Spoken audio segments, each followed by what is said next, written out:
Here's a conversation reflecting on Chapter 17, A Framework for a Connected Future.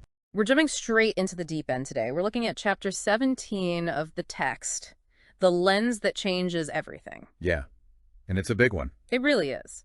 The argument is that solving our biggest challenges, societal, personal, it doesn't require new tech or some complex policy. It requires a shift in perspective. A radical shift. And our mission here is to really unpack that core claim.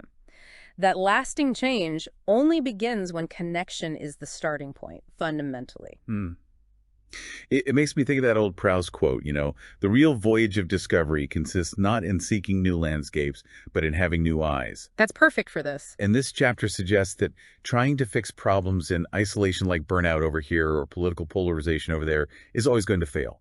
Because the fragmentation itself, that's the real upstream problem. Okay, so let's dig into that fragmentation. The text calls it the inherited lens, right? That's the term. The idea that historically civilization just organized itself around control, extraction, and hierarchy. And the outcomes from that are, they're pretty predictable when you lay it out like that. Completely. You end up with separation between people, a real disconnection from our own bodies, and creativity gets turned into a commodity. And that's where that upstream versus downstream distinction is so fascinating. The text is basically saying that the loneliness, the burnout, all this conflict. These aren't just random accidents. They're not accidents. Okay. They follow naturally from that original fragmented lens. Yeah. So when you shift it, when connection is treated as primary, not performance or identity, then what emerges isn't some perfect blueprint for the future. It's just what surfaces when you remove the force. Okay, but that raises a huge question, and I'm sure listeners are thinking this too. Isn't this just another form of self-optimization?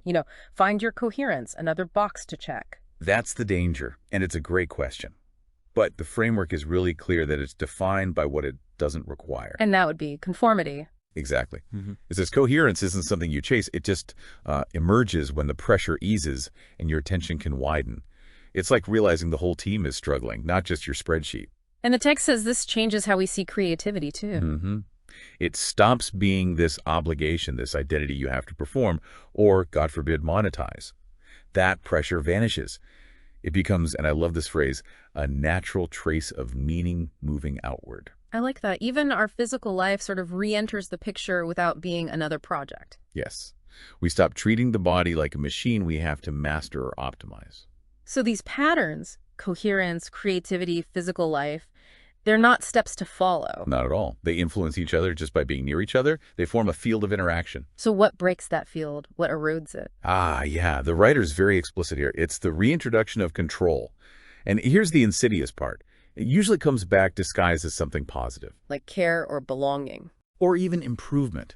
It's that subtle temptation to start managing the connection, and that's the very thing that kills it. So at the end of the day, what's the takeaway? It sounds like the path forward isn't about finding a brilliant new answer. No, it's about achieving clarity. It's about removing force and just seeing accurately. Right. And recognizing that individual clarity alone isn't enough. It can't compensate for, say, total bodily disconnection. The parts have to cohere. And that leaves us with one final and I think pretty provocative thought from the chapter. Yep. The framework it describes is left intentionally incomplete.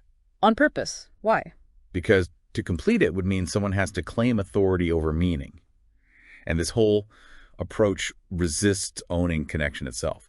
So it leaves us with a question. Yeah. If the solution is supposed to be unfinished, if it requires this kind of shared vulnerability, what does that mean for how you, as you observe the world, see things today? Thanks for listening. Before moving on, take a pause and read the next chapter. The conversation for that chapter will be waiting here when you're ready.